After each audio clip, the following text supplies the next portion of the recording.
Hello, my name is Russell from For Chits and Giggles, and today I'll be teaching you how to play the game Swatch, designed by Scott James and due to be published by Minerva Tabletop Games. In Swatch, players are artists working for Mix Inc., a trend-setting company in the interior design, graphics and fashion industry. Now, the materials you need to create the next winning colour design are shared amongst all players, but can you be the first to create your colour scheme without leaving a single colour behind? First, I'm going to show you how to set it up. First, take all the swatch cards and separate them by the numbers on the front, shuffling them all into separate decks. Place them in numeric order into a row or circle somewhere on the playing surface. Shuffle all the action cards together into a deck and place it below the swatch decks. Keep some space for a discard pile. Create 3 rows of 5 face-up action cards by dealing them from the action card deck. Leave a space below each row for later on. Each player chooses an artist colour and takes 1 artist, or 2 if you're playing the 2-player game. Shuffle the scheme cards, which also double as reference cards, and deal 1 to each player. Don't reveal the scheme to the other players. Any unused cards are returned to the box. Separate all the tokens by type and place them into piles to form the supply. Choose a first player, either by whoever was the last to paint something, or by randomly selecting one of the artists in play. Now you're ready to begin. This game is played over a number of rounds until the end game condition is reached. This is when a player manages to complete their colour scheme using 3 suitable colour swatches, with no colour tokens left over. The colour schemes each require 3 swatches with a certain condition based around the swatch numbers. The analogous scheme, for example, requires 3 swatches from adjacent groups. So in this instance, swatches numbered 1, 2 and 3, or 5, 6 and 1, would both satisfy this condition, as for the purpose of the scheme cards, swatches 1 and 6 are considered to be adjacent, as are consecutive numbers. The swatches can be completed at any point during your turn, as long as you have the required coloured tokens to complete it. To do this, simply select any swatch from the top of the decks, spend the required number of coloured tokens, returning them to the supply, and take the swatch card and place it in front of you. The space in front of you is referred to as your palette. Now that you know a little more about the victory condition, let's talk about how the rounds work. Every round starts with all players drawing a card from the action deck into their hand. Then, in turn order, completing a mandatory A action and an optional B action in any order they choose.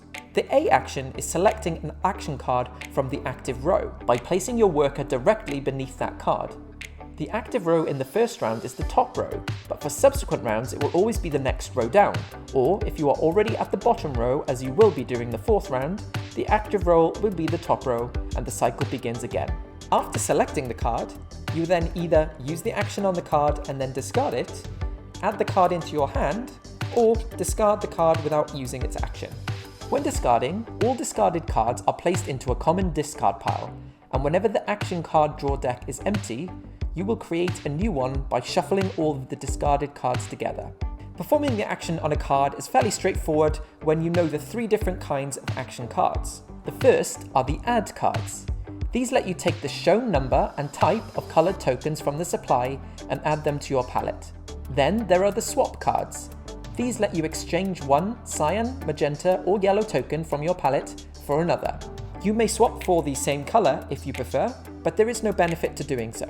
Finally, there are the mix cards.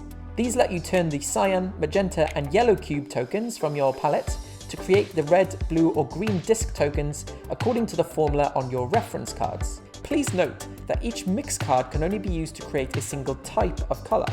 So if the card says mix 2 or 3, as this one does, then all created tokens must be of the same colour.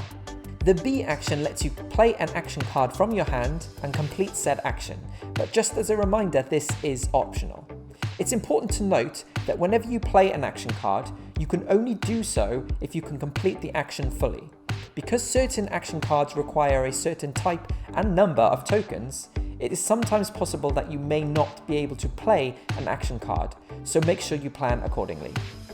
The position of your workers after a round is finished will determine the order players take their turns in the next round, going from left to right. The last player to take their turn in each round has the option to skip selecting a card from the active row, instead placing their worker under one of the cards in the next row. This may be beneficial for them to do so, but it does mean that during the next round, they will skip doing the A action and go last in that round in turn order for completing the optional B action and completing a swatch. Once a round is complete, check to see if any player has achieved victory. If not, prepare for the next round by filling in any gaps in the rows with new action cards from the deck. When a player has created 3 swatches that satisfy their colour scheme, they will only be able to claim victory once they have depleted their palette of any remaining colour tokens. If you should have any colour tokens remaining, your turns will now play out as follows. First, on their turn, they will place their artist at the right end of the active row. They will no longer be able to draw, play, or discard any action cards for the remainder of the game.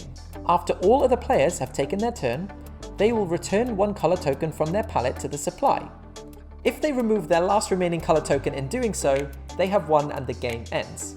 If multiple players achieve the victory condition in the same turn, then the player who completed their colour scheme that turn will win. If there is still a tie, the player with the least action cards in their hand is the winner. If there is still a tie after that, then the players will share victory. If you're playing with 2 players, the only change in the rule is that each player will get 2 workers to place each turn, and thus 2 turns in each round, but the rest of the game remains the same. And that is how to play Swatch. Please note this is a prototype version of the game, so the final version may be subject to some changes here and there. I've also created a separate video with how to play the solo version of the game, and I'll leave a link in the description below if you're interested in checking that out. Well, I certainly hope you found this video useful. If you have, please consider subscribing to the channel, giving the comment on the video, or even liking, as each of these will enable this channel to grow. That's it for me. My name is Russell. I hope you've enjoyed, and remember, there's always time for chits and giggles.